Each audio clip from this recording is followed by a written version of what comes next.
Angel Rebo, known as the CEO Confidant. Is an influencer, international TV host, public speaker, CEO consultant, board member, and philanthropist.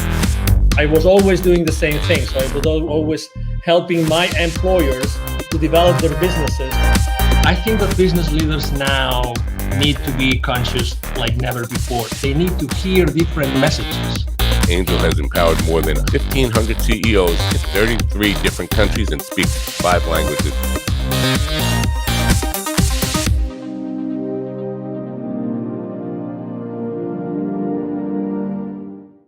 Hello, everybody. This is Angel Rebo, the CEO Confidant, with another show of the CEO Confidant TV. And we are here today again with Mr. Neville Joffe, the executive educator. Hi, Neville. How are you? Good. How are you, Angel? Good to see you. Good to see you. So just to put things in reference so that you know, Neville is an executive trainer, executive educator. He's trained more than 20,000 C-level executives and business operators in large corporations for the last 25 years. I'm talking about companies like Hallmark Cards, Campbell's Soup, Constellation Brands, and many others.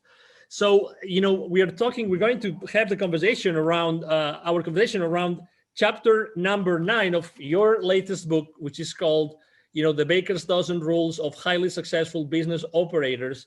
And the title of the book is pretty straightforward. I love it. It's Poppen, which might not tell you much yet, but when I tell you what Poppen means, it will. If your process or proposed plan doesn't improve equity, the answer is no. That's a pretty provocative, thought-provoking title, Neville, don't you think?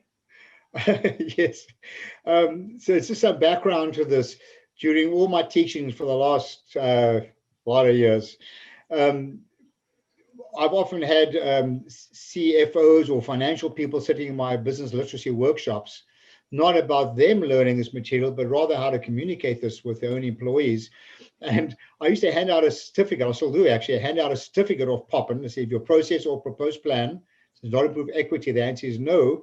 I see the CFOs pasting this to their door.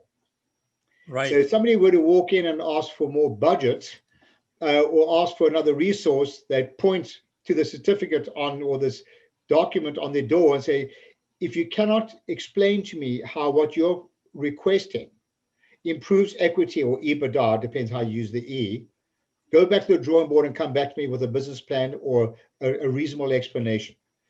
Because people are so used to asking for things without actually justifying the financial implications of what they're asking for, or understand that they shouldn't be looking at numbers in isolation, which is another chapter of the book. Don't examine numbers in isolation. Understand the touch points. Right. Or this financial decision that you've now made. Why would you say that people, I mean, it sounds so natural and so obvious, but it's not the case. Why do you think this is not the case? That typically people don't have this in their mind before making a business decision? One word for it, Angel: naivety.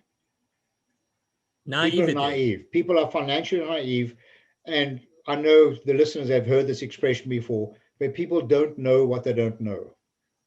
They don't know what they don't know. They never or rarely apply their mind to all the touch points, all the resources that are affected as a result of a decision. So, for example, someone in marketing may say, we're going to put out a marketing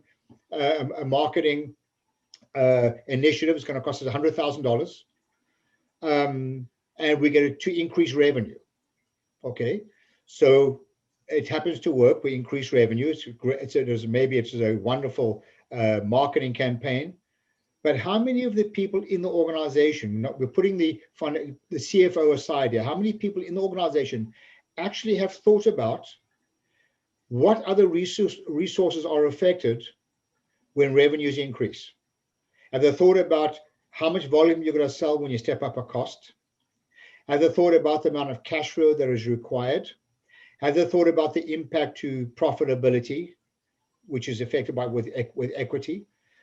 So in the absence of everybody understand the financial implications of these decisions, these people are working in a vacuum, examining numbers in isolation, which is another chapter. Don't examine numbers in isolation.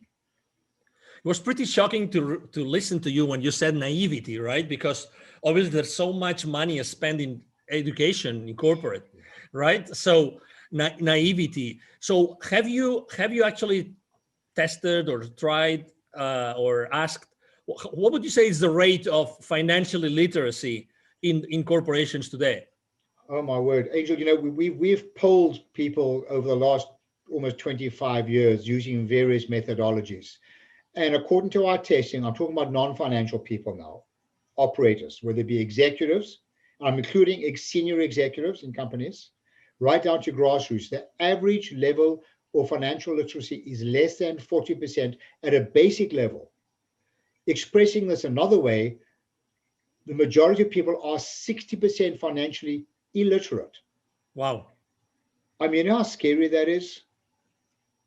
Yeah, can you imagine how much profit is left on the table, if you will, by making financial decisions that have a financial implication and they don't even know it? How can the training that you deliver, right? The training that you've been delivering and that you deliver today, how can it help organizations to do a better job? So if you look at the framework on the top corner of my screen, you'll see that it says sustainable profits and cash flow. That's the reason why we're in business. It should drive sustainable profits and cash flow. Your investors don't really care that much about what we do.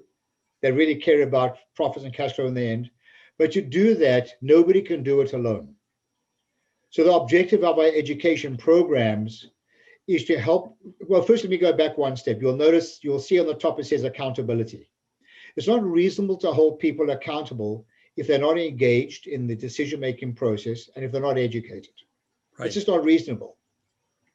So it is incumbent upon the leadership of an organization to ensure, however they do this, to ensure that people are engaged in the process of decision-making, and that they are educated to understand the financial implications of the decisions, always pointing to the ultimate reason why we're in business, which is profits and cash flow.